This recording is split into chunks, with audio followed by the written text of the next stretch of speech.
Hi guys, welcome to my channel BB makeup studio. आज की video में जो हम लोग क्रिएट करने वाले हैं वो है brown smoky eye makeup look, जो कि आप थंबनेल से ही समझ गए होंगे। बगैर टाइम वेस्ट किए वीडियो की तरफ बढ़ते हैं। और सबसे पहले मैं जो फेस मास्क है उसके ऊपर ब्यूटी ब्लेंडर की मदद से क्रेयॉन की स्टिक लगाऊंगी और उसे अच्छे से ब्लेंड करूँगी।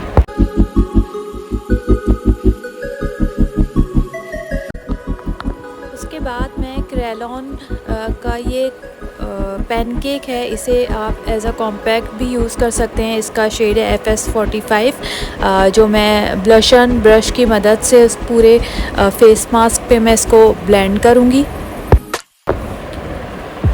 अगर आप मेरी वीडियोस देखते हैं तो आपको पता होगा मैं आईब्रोज़ के लिए क्रिस्टीन की फेस कॉन्टूर पैलेट यूज़ करती हूँ और इसका डार्क ब्राउन शेड है, उसको मैं कट ब्रश की मदद से दोनों आईब्रोज़ पर लगाऊंगी।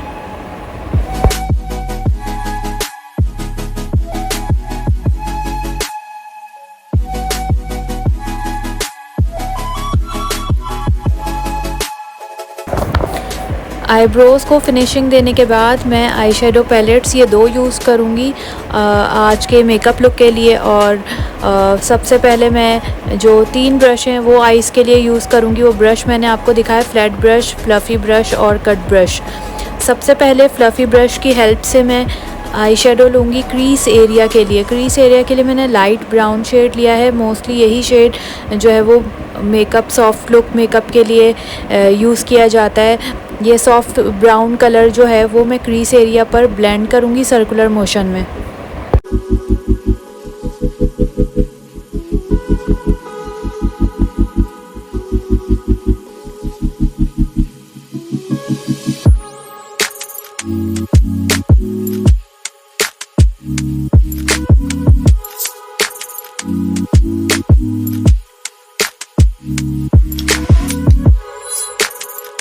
उसके बाद मैंने जो फ्लैट ब्रश है उसकी हेल्प से थोड़ा डार्क ब्राउन शेड है वो लेकर मैंने सॉकेट एरिया जो होता है हमारी आईज़ का, मैंने वहाँ पर उसे ब्लेंड किया।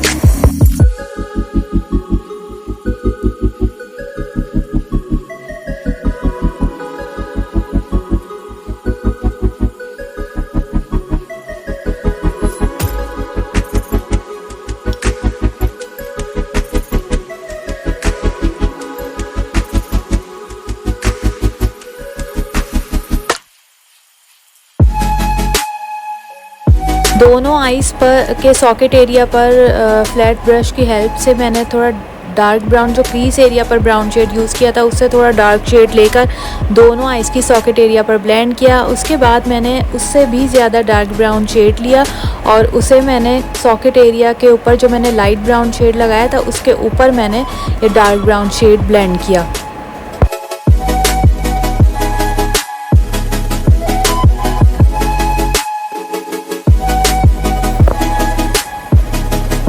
दोनों आईज़ के सॉकेट एरिया पर मैंने डार्क ब्राउन शेड ब्लेंड किया। जितना आपको डार्क चाहिए आप उतना शेड जो है वो डार्क कर सकते हैं। अगर आपको थोड़ा लाइट चाहिए तो आप लाइट भी लगा सकते हैं। मैं dark brown smoky eye makeup look create करने वाली हूँ तो मैंने डार्क लगाया। उसके बाद मैंने फ्लफ़ी ब्रश लेकर जो सॉकेट एरिया है और क्रीज एरिया है उसके सेंटर जो लाइन है वहाँ पर कोई लाइन वाज़ेह नहीं होनी चाहिए, उसको ब्लेंड किया अच्छे से ताकि जो भी लाइंस हैं वो रिमूव हो जाएं और आई शेडो जो हैं वो मिक्स हो जाएं अच्छे तरीके से। उसके बाद मैंने आई शेडो पैलेट से सिल्वर गोल्डन कलर का शिमर शेड था वो ब्रो बोन एरिया पर लगाया फ्लैट ब्रश की हेल्प से, या आप फिंगर से भी लगा सकते हैं। फिंगर से भी बहुत अच्छा मेकअप आपका ब्लेंड होता है। उसके बाद वही शेड मैंने जो इनर कॉर्नर्स होते हैं आई के वहाँ पर यूज़ किया ताकि ये दो पार्ट्स जो होते हैं वो आईज़ के हाईलाइट कर सकूं, जिससे आई लुक बहुत खूबसूरत लगता है।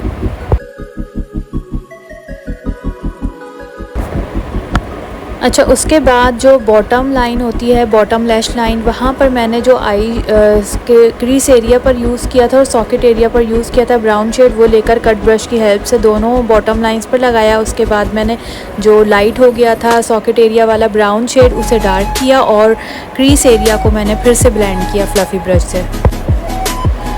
उसके बाद मैंने जो जहाँ से आई शेडो सॉकेट एरिया से रिमूव हो गया था, लाइट हो गया था, उसकी मैंने अच्छे से कवरेज की।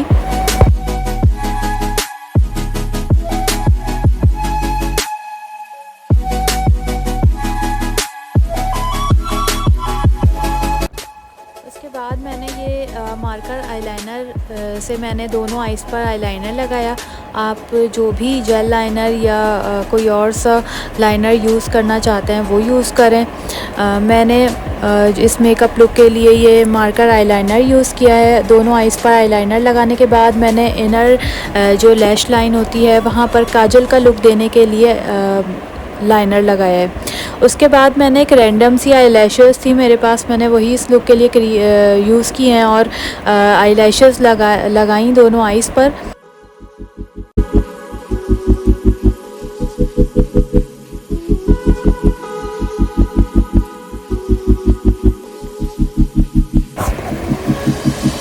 Finally eyelashes and I shades complete हो गए थे। उसके बाद मैंने ओवरऑल लुक देखा और मुझे बॉटम लाइन का जो आई शेडो था वो बहुत लाइट लग रहा था, तो मैंने जो डार्क ब्राउन शेड था वो लेकर मैंने बॉटम लैश लाइन पर उसको थोड़ा डार्क किया, सेट किया। उसके बाद मैंने ये जो आई शेडो पैलेट है, इस पैलेट से मैंने डार्क ब्राउन शेड लिया। मुझे थोड़ा सा अभी भी डल लग रहा था ब्राउन जो आई शेडो है सॉकेट एरिया का, मुझे उसको और इन्हेंस करना था और डार्क करना था, जिसके लिए मैंने ये वाला शेड यूज़ किया है।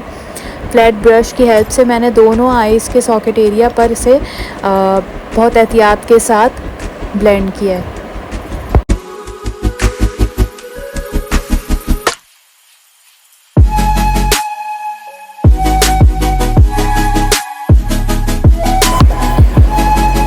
इसके बाद हमारा ये आई मेकअप लुक कंप्लीट हो गया। अगर आपको ये आई मेकअप लुक पसंद आया है तो इस वीडियो को ज़रूर लाइक करें, अपने फैमिली एंड फ्रेंड्स के ग्रुप में ज़रूर शेयर करें और मेरे चैनल को सब्सक्राइब करना नहीं भूलें ताकि मेरी हर आने वाली वीडियो का आपको पता चल सके। तब तक के लिए मुझे इजाज़त दीजिए, फिर हाजिर होंगी नेक्स्ट वीडियो के साथ। तब तक के लिए अल्लाह हाफ़िज़।